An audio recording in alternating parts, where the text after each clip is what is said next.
Ludovico Foglia 37,74 davanti a Furchi e Pasquali.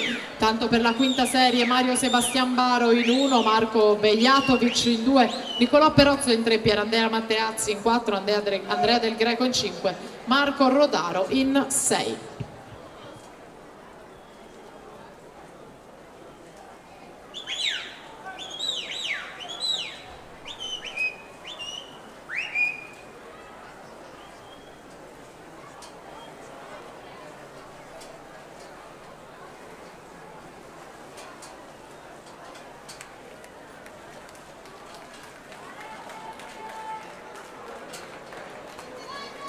Matteo Furchi intanto uno